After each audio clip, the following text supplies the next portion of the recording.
Okay, so section 4.3 is all about derivatives and how they affect the shape of a graph. So we're going to see the relationship between the graph and the derivative. The first thing you can see, let's suppose my function f is increasing. So here's a little piece of f. If we were to look at the tangent lines, we can see that they all have positive slope. So in this case, one thing you note is that f prime, the slopes of the tangent line, f prime is positive. Okay, this implies f is increasing. Similarly, if my function is decreasing, so here's a little piece of f, the tangent lines have negative slope, and in this case, we see the derivative is negative. So we're going to learn by the increasing decreasing test that if the derivative is negative, the function's decreasing, and if the derivative is positive, then the function is increasing. The second thing you're going to learn about is concavity.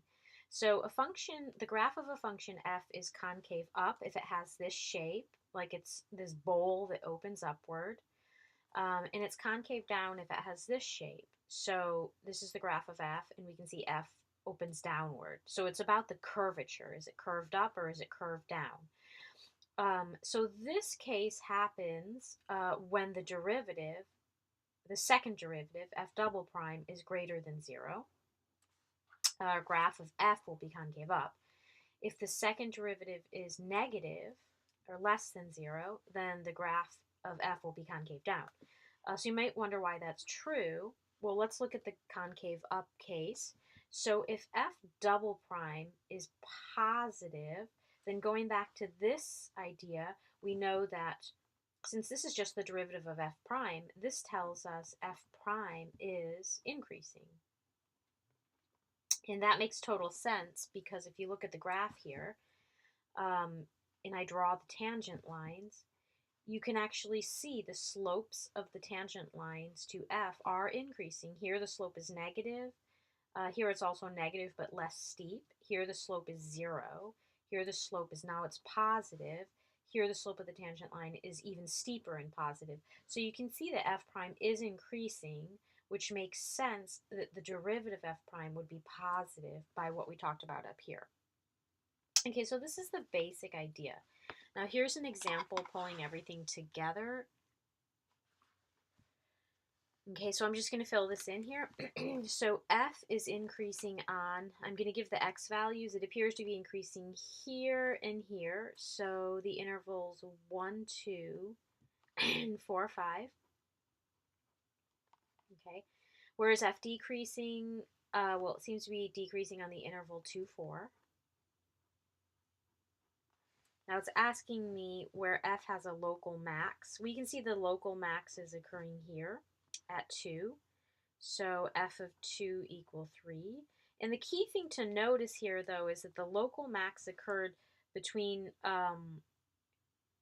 intervals where f was increasing and then decreasing. So in other words, the derivative here was positive and then the derivative was negative. So when the derivative switched from positive to negative, we had a local maximum.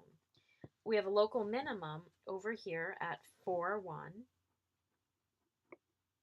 This is the value, okay?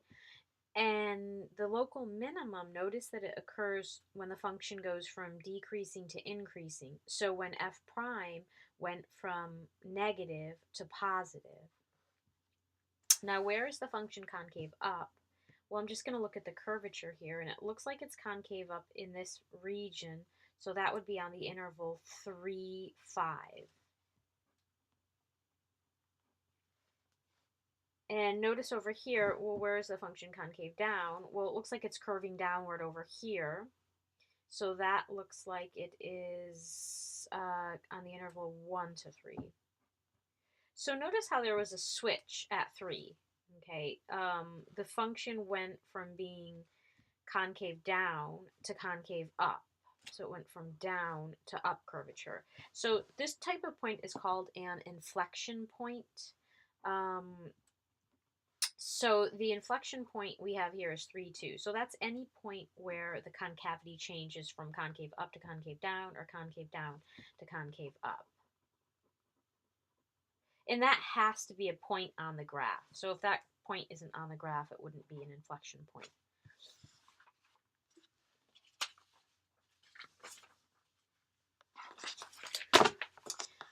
So here's a graph of the derivative of f. So this is different from the previous example where you had the graph of f. This is the graph of the derivative f prime. So don't get those confused. You've got a couple homework questions. I think it's 3 and 4 in section 4.3 where you're given the graph of the derivative.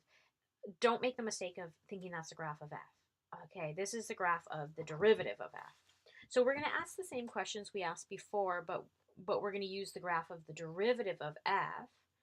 Okay, so it says here f is increasing on. Okay, so this is not f. So how do I know where f is increasing? Well, remember that if the derivative is positive, then f is increasing, right? Because the slopes of the tangent line are positive. So f is increasing on. So I'm going to look for the values of x where the derivative is positive. And that happens on the interval 1, 3. F is decreasing on, well, here I look at the graph of f prime, and I know that if f prime is negative, then the slopes of the tangent line are negative, and f is decreasing. This is where my derivative is negative. So f must have been decreasing on 0, 1. Now it asks me to find where f has a local minimum. So we know that a minimum looks something like this on the graph of f. So the derivative is f is decreasing then increasing. So anywhere the derivative went from negative to positive, I'm going to have a local minimum. That happens right here at 1. So at x equal 1, f is going to have a local minimum. Okay. Now it asks, where is f concave up?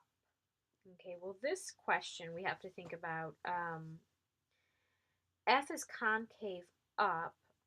We know that this happens when f double prime is greater than 0, right? And we know that this happens when this implies that f prime is increasing. Okay, so going to the graph, it looks like f is increasing on the interval 0, 2. If you go back here, 0, 2. Now let's look at this question. Where is f concave down? Well, f is concave down when the double derivative is negative, but this basically implies that f prime is decreasing. Okay, from the previous page. So where is f double prime decreasing, or where's f prime decreasing? Well, it's decreasing on this interval, 2, 3. And where do we suppose f has an inflection point? Well, it's going to have an inflection point whenever f changes from concave up to concave down. So that basically corresponds to f prime changing from increasing to decreasing or decreasing to increasing. And that really only happens at x equal 2.